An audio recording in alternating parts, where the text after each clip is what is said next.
আসসালামু আলাইকুম। সৌদি সরকার ইদানিং সৌদি প্রবাসীদের উপর সুনজর দিয়েছেন।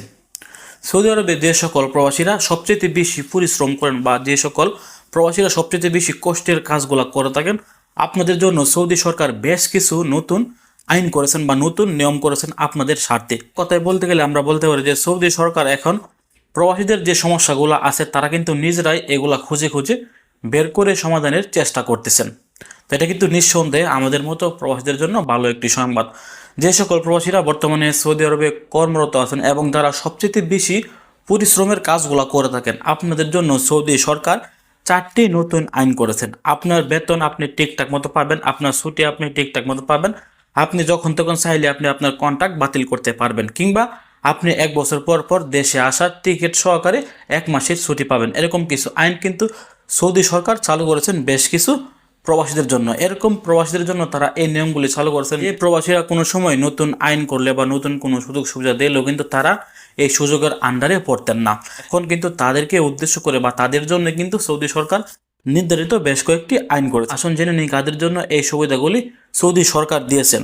1 নম্বর হচ্ছে মাজরা পেশা, যারা মাজরাই কাজ করেন, এবং 2 নম্বরে বলা আছে যারা উট কিংবা ছাগলের খামারে আপনারা কাজ করেন। অনেকে দেখবেন সৌদি আরবে কিন্তু উটের খামার কিংবা আপনারা মরুভূমির মধ্যে উট চরান, ছাগল গরু এগুলো কিন্তু আপনারা পালন করে থাকেন।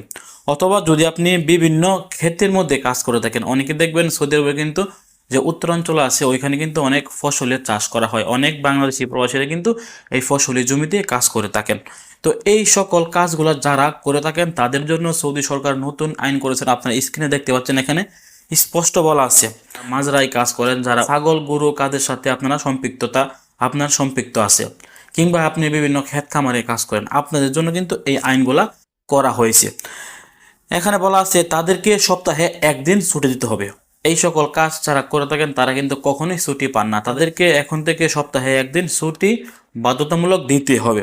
এবং 2 নম্বরে বলা আছে তারা একটানা 5 ঘন্টার বেশি কাজ করতে পারবে না।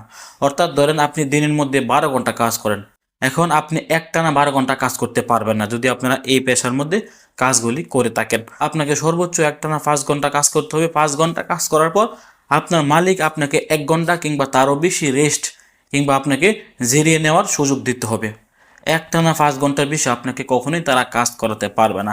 5 ঘন্টা পরে আপনাকে একটি ব্রেক দিয়ে তারপর আপনি আবার কাজ শুরু করতে পারেন। এভাবে কিন্তু আপনি চাইলে একদিনে 12 ঘন্টা কিংবা 10 ঘন্টা আপনার ডিউটি যত ঘন্টায় হয়ে থাকে আপনি কাজ করতে পারবেন। একটানা আপনি কাজ করতে পারবেন না। একটানা যদি আপনাকে কাজ করায় তাহলে আপনি আপনার কফিলকে এই আইনটি সম্পর্কে অবগত করবেন। এবং এখানে বলা আছে 1 বছরে 1 মাসে ছুটি দিতে হবে এবং এই 1 মাসের হিসাবও আপনাকে দিতে হবে এবং আপনাকে বিমান টিকিট দিয়ে দেশে পাঠাতে হবে। এবং সর্বশেষ এখানে বলা আছে যদি কোনো নতুন কর্মী এই সকল পেশার মধ্যে যুক্ত হয়, মাজরা পেশা কিংবা ছাগল গরু পালনের পেশায় অথবা যারা ক্ষেত খামারে কাজ করেন, এরকম পেশায় যদি কোনো নতুন কর্মী যুক্ত হয় তাহলে এই কর্মী চাইলে 90 দিনের ভিতরে তার কন্ট্রাক্টটি সে পরিবর্তন করতে পারবে, অথবা এই কন্ট্রাক্টটি সে চাইলে কোনো প্রকার শর্ত ছাড়াই বাতিল করতে পারবেন। অনেকে আছেন হুট করে কাজের মধ্যে ঢুকে যাওয়ার পর সপ্তাহখানেক বা 1 মাস পরে আপনার কাছে মনে হচ্ছে যে আপনার মালিকটি ভালো না, কিংবা আপনি যে কাজের মধ্যে প্রবেশ করছেন এই কাজের মধ্যে আপনি সুযোগ সুবিধা পাবেন না, আপনি মাসে মাসে বেতন পাবেন না। এই মুহূর্তে যদি আপনার 90 দিন না হয়ে থাকে তাহলে কিন্তু আপনি কোনো প্রকার শর্ত ছাড়াই নতুন মালিকের কন্ট্রাক্টটি আপনি বাতিল করতে পারবেন এবং আপনি চাইলে তার এই কন্ট্রাক্টটিকে পরিবর্তন করে অন্য জায়গায়ও কিন্তু চলে যেতে পারবেন। এই আইনগুলা কিন্তু যারা মাজরা পেশা, যারা গরু ছাগল পালন করেন কিংবা উট পালন করেন অথবা যারা ক্ষেত খামারে কাজ করেন তাদের জন্য কিন্তু করা হয়েছে। যারা কোম্পানিতে কাজ করেন তারা কিন্তু বছরে 21 দিনের একটি ছুটি পায়, কিন্তু যারা এই পেশায় কাজ করেন তাদেরকে বছরে 1 মাসের ছুটি দেওয়া হয়েছে।